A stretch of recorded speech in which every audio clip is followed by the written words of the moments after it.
I'm Marge McDonald, Director of the Burlington Council on Aging. For many years, I've been listening to stories about growing up, raising children, moving to Burlington, and other really interesting memories. I wanted to find a way to preserve those stories for future generations before they are lost forever. Thus, Telling Your Story was born. I hope you enjoy the stories you are about to watch.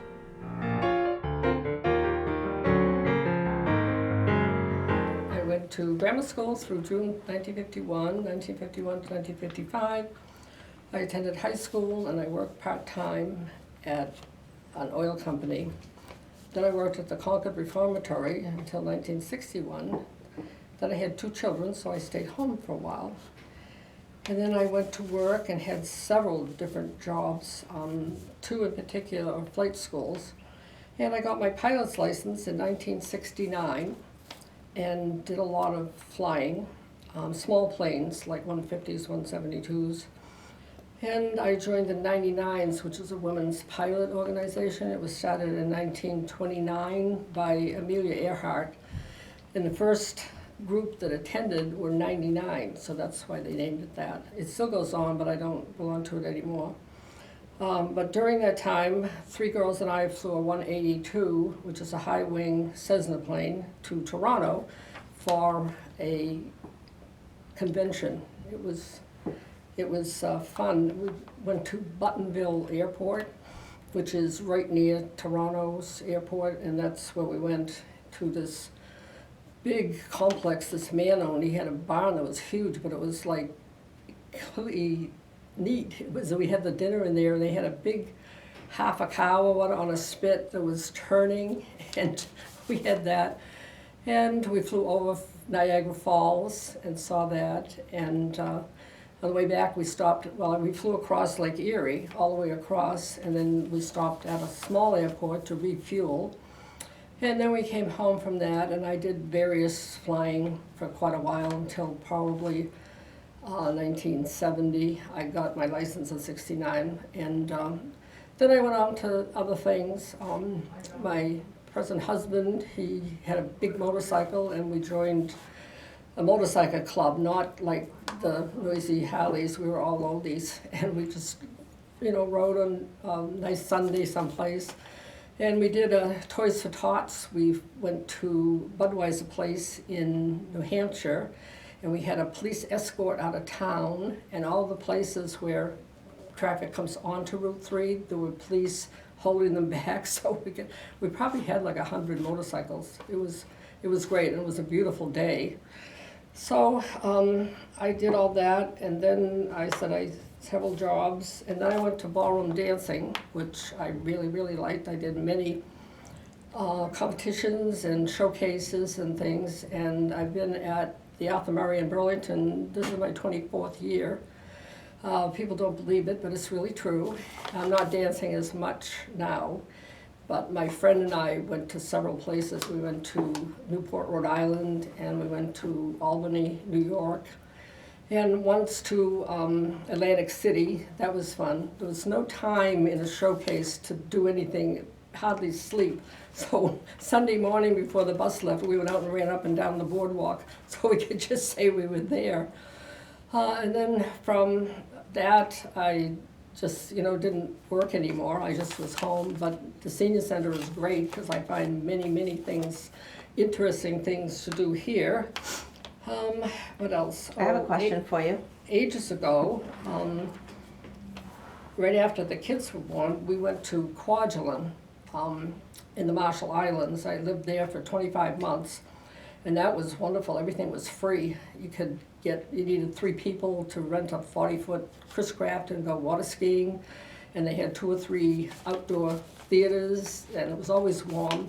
If it rained, you could tell the cloud would go over there and it would rain, and then you'd have plenty of time to ride your bicycle to the store, which was called Macy's, and they always had a sale on something. The word would get around, Macy's having a sale. Nobody knew what it was, but it must be good, so everybody ran down to Macy's.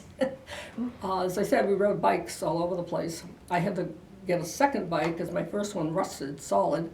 It's the humidity and everything, but the water was wonderful. We lived in a trailer, just 2 trailers in from the beach, And the second year I worked on the newspaper, which was called the Hourglass. I just worked in the morning. And then the kids and I would go to the beach all afternoon. And I had a maid, a Marshallese maid, who was a riot. Her name was Frida. And she said if she came to the United States, she'd be a lady spy. And I'm sure she would. My first husband, that's when we were there, had an organ, and she played the organ. She was there since the Japanese had raided, many years ago. And she was funny. The thing she liked best was one of those huge Hershey bars. But the Marshallese would steal things, and they'd go back to their island, which was 2 islands up on this open air boat called the Tarlang. And I had to go down to the police headquarters with her to say that it's okay if she had the candy bar or anything else I give her. She liked those candy bars and the big packages of oatmeal. She loved that. And they'd swap something. I mean, she'd take something and leave me one of those big balls with the rope and everything, and that was a fair swap. So I liked having her. She took care of the kids in the morning when I was at the Hourglass. And she insisted on eyeing everything. We were a trailer and had a curtain rod all along there. I come home and the kids' little pajamas, nightgowns, they were starched. I said, Frida, you don't have to do. I like to do. And one day I came home and I said, where's Susan? That was the youngest one. She was probably 12, 18 months then. I said, where is Susan? She goes, oh. So I went down into the bedroom and I lifted up the spread, and there's Susan under there with a box of candy I had, and the one she didn't like, she had a bite out of them, and they were sitting all under the bed, and Frida's going, oh. I said, that's all right, Frida. So we went to that, and we had a cat. He had the longest tail you've ever seen, and he liked to watch. We had a up and down washing machine and dryer, and he'd watch the dryer, the things going on, and his head would go. He'd sit there and watch it and go round and round. And there was a chain link fence across from our trailer, and he would hang himself in the corner. I don't know how he did that, but he'd be hanging, over here and over here. And once in a while you'd go down the front, there'd be him and a whole bunch of other cats. It was like he was holding a meeting, and I had to leave him there when we left, because it would have cost like $200, and he had to stay in quarantine for several months, so I had to leave him there. And when we came home, we didn't have any animals for a while, because my oldest daughter is allergic, so she tried a couple of times lately to get loose, but it didn't work. So her daughter has hamsters. She likes the hamsters, it's something. But in growing up, my oldest daughter, she wasn't supposed to have cats and things, so we got her a rabbit. And Delilah, she was a big black rabbit. Her name was Delilah, and she stayed outside all the time. We had a hutch, and we cover it in the bad weather. When I come home, and Lisa was sitting down in the den watching TV with the rabbit sitting on her chest, I said, Lisa, this is not the idea. You have to do that.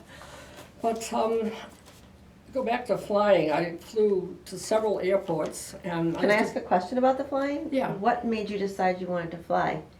I started working for a flight school, and everybody else was flying, so I decided I gotta fly too. Okay. So I did. And as I said, I went to several different airports. You had to do cross countries to add up, your hours, and then you had to do a long cross country. So I flew to Maine, Augusta, I think I went. I don't know when. But I did several. And then I took people flying. I took my oldest daughter flying. I took my father flying. And just small planes, either 2-seater or 4-seater. And we used to fly in and out of what was Tumac. Now it's a country club or something, there's no more airport. And also in Marlborough. That airport is done for. And there was one in Westboro I flew J3 Cubs out of. Those were tail draggers. You had to fly in the back seat, so you have trouble looking. And my husband was a flight instructor, and I took him for a ride in the Cub, and he was nervous. He goes, is this right? I said, yeah, it's fine. And I took a 727 captain flying, and he wanted to push the nose over. And you don't do that in a small plane. You hold it off as long as you can until the wheels hit, and then you put the nose down. But in a 727, of course, you fly like that. I said, don't touch it. So it's like, whatever. And I don't know what else I did. When I go, I can't complain about my life. It's been really full of everything, to do. And after the motorcycles, we went to sailboats, and now actually has 3 boats. He just got a little skiff which you can use to go back and forth to the big boat. And he didn't put the boat in the water this year. It just needed some work, so he left it out. So maybe next year I'll put it back in the water. It's a 30-foot Bristol. Mm-hmm. Then he has a 22-foot Tanzer that's on land, and I don't know what he's going to do with that. He collects things, but so do I. So it's a bad situation. 2 pack rats, but things I should throw away, but they have memories, mm-hmm. and I think I'll do that next year. We'll see. Where did you meet your second husband? Flying, in the at the airport and just here, mm-hmm. mostly flying. And what else did I do? As I say, the ballroom dancing, we went several places, and I still dance, but not as much. It's too expensive these days. It's like way up there, so it's crazy. We used to use Wonderland, and for a day, just a showcase day, it was $10. They didn't serve any meal or anything, which was fine. You could bring a snack.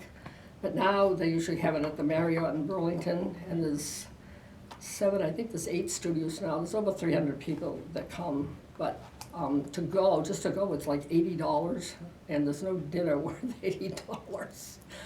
And to dance, you have to, pay for the instructor, and I think they're up to $80.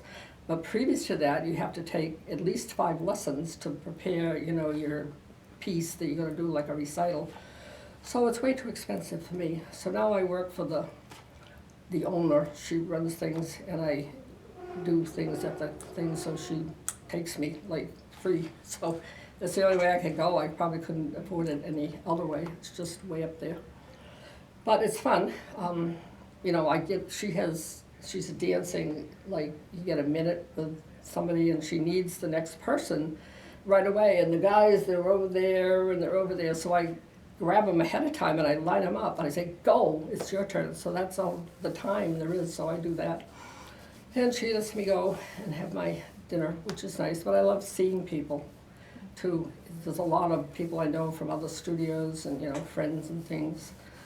And I don't know, this is my resume. I worked at several places. I worked at American Food Systems, which is the corporate office for all the restaurants like Luigi's and Grassfields and all those. And I worked for Calvin Klein on Ray Avenue. It was a collection place. I worked there for a while. And I worked at East Coast Aero Technical School, which was quite a while I did that. They train mechanics.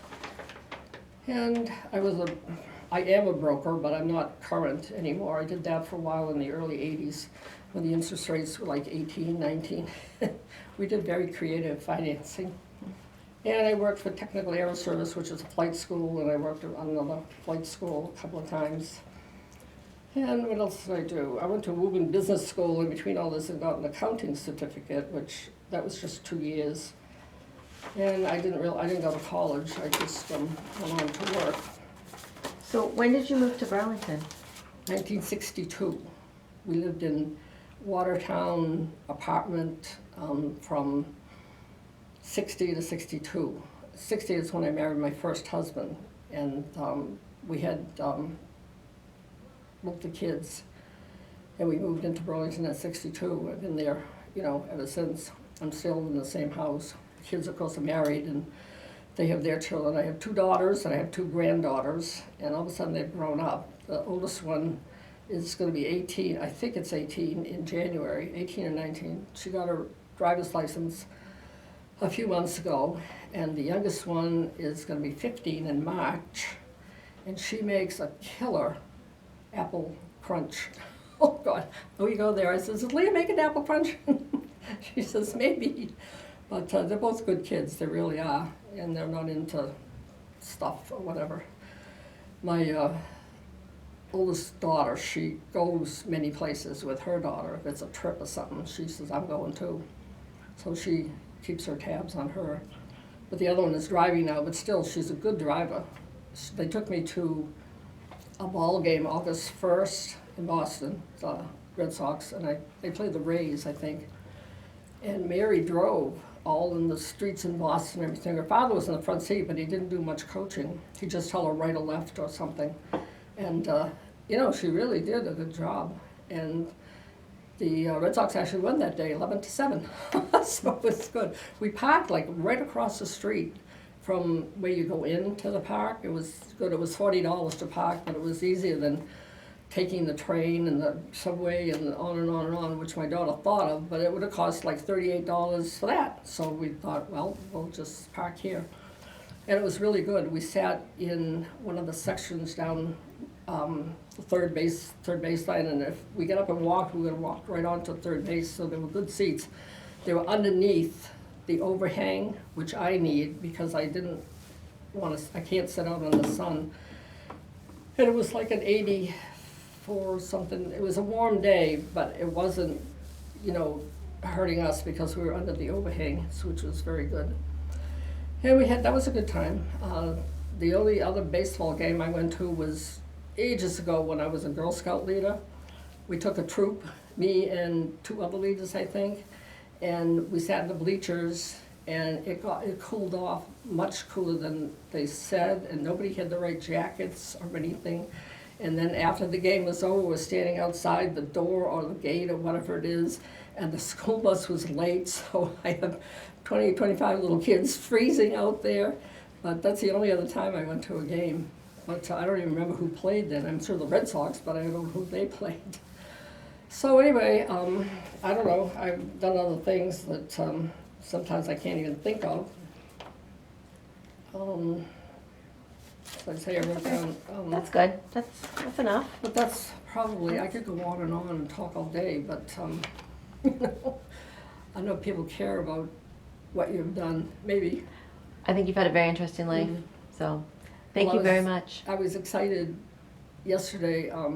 Brenda was sitting on the couch talking to a lady, and I said, well, I don't know what you do when you're 79. And the lady says, you're not 79. I said, yeah, I am. So, which is kind of fun lately. I don't know if I look 79, but people say that, so I have fun with that. Good. So can you tell me, what was the happiest moment of your life? Well, probably when I got married, but the next one was I have 2 adopted children, and when they brought my first daughter out to me.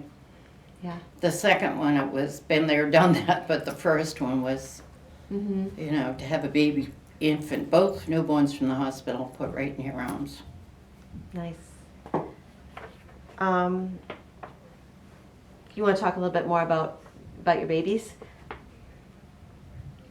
Well, one of them didn't turn out exactly the way I expected, but my daughter is a teacher, and she had 3 children in high school when she went to college to become a teacher, and I'm so proud of her. She graduated in 3 years with honors, and her 3 kids all went to college. Well, 2 of them are still in college, and she's working on her master's, so very proud. Can you tell me about the saddest moment of your life? Of course, losing my parents. But I also, just recently, I had a sister that died 8 hours after she was born. And I just realized her name, I've been going to the grave, her name isn't on it. And I've had a hard time with that.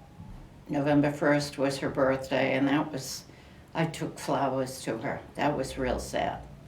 What was her name? Thelma Lee. Thelma Lee. Pretty. So can you tell me what the most important lessons you've learned in life are? To be nice to people. Just do as much as you can to help people. Don't fight with your husband. I don't know, I just try to be nice to everybody and friendly and help anybody if I can, things like that. And I think those are all good lessons. Yeah. Can you tell me about your earliest memory? What was it? Oh, that's funny. I was about 3 years old Uh-huh. when I was in my brother's bedroom. I took his hockey puck and I had my hand on the windowsill and lit the hockey puck. I thought it was going to roll down. And it didn't. It dropped on my finger. And I've got a crooked finger because of it. And that was probably my earliest memory. I was about 3. What'd your mother do when she found out? Well, she didn't believe what I told her. How'd you do that, the hockey puck? But my aunt lived next door, and she happened to see it. She was hanging clothes, and she happened to see me in the window. You know, I guess I'd been watching her, too. And then they took me to the doctor. Okay. Tell me what you're proudest of. Proudest of my grandchildren. My granddaughters particularly. I'm proud of all of them, but 3 of them have all been honor students. One of them, the oldest one, he had a hard time, but he did go through college and graduate. The girls are still in college. They're all on president's lists and dean's lists, and we've got one more. He's going into high school this year. We'll see what happens with him. He's smart, but he's not happy with school. Not for everybody. So tell me how you would like to be remembered. As a caring person, you know, and for the old woman who was very active. We'll give you that one. I try to do as much as I can physically, so, you know, keep myself. Okay. So, how would you describe a perfect day when you were young? When I was young, a perfect day. Well, first tell me, where did you live when you were young? I grew up in Watertown. Okay. I lived on the Waltham line. There wasn't much to do in that area. You had to stay at school, but I don't know. As long as I had my friends around, there was always something you could find to do. What about on a Saturday? I went shopping. Oh, well, when I was in high school, I didn't, but early on, I used to go shopping with Mom and Dad, grocery shopping, and I loved that because we always stopped and had a strawberry sundae. Yeah. Those were fun days. And what about Sundays? What did you do on Sundays? Went to church, came home, Sunday school, came home, and Mom had a big dinner always at noontime. And then sometimes my aunt lived next door, big family next door, so sometimes they'd be over, or we'd be over there. Do you have any favorite stories from your childhood? No, not really. Okay. Nothing stands out. Okay. When did you move to Burlington? 1972. Oh, you're a latecomer. Late. But the kids were brought up here, and yeah, I'm so glad. We lived off Tripilla Road in Waltham. We had a little house there. But we moved here, and there was so much for the children in town, and my kids grew up with everything that the town had to offer, which was wonderful. Was the mall here when you mall was here when you moved in? I believe. I'm not sure if they were building it or they had just finished it. It was around that time. I don't use it at all. Ever? Once in a great while, I go to Lord and Taylor. Now that I know Talbots is out of there, that's great. We used to, it's so close to Pheasant Lane Mall, and it's so much larger. We would just, hop on Route 3 and go up there in 20 minutes. Sure. So, I think a lot needs to be done to the mall. Okay. Any other kind of stories, any facts about your life you'd like people to know about? Well, let's see, when I was in the 6th grade, I had the highest IQ of the 6th grade schools in Watertown. Cool. I don't know what happened to it after that. But, I was a majorette in high school. I twirled the baton. I took figure skating lessons after I was married and with children, and I taught down at the Ice Palace. And I had 5 badges, so I was able to teach the little ones that cried the minute they get on the ice. That was fun, and watching my kids in sports and my daughter cheering, and all those things were nice. It is nice. Okay. Anything else you wanted to add?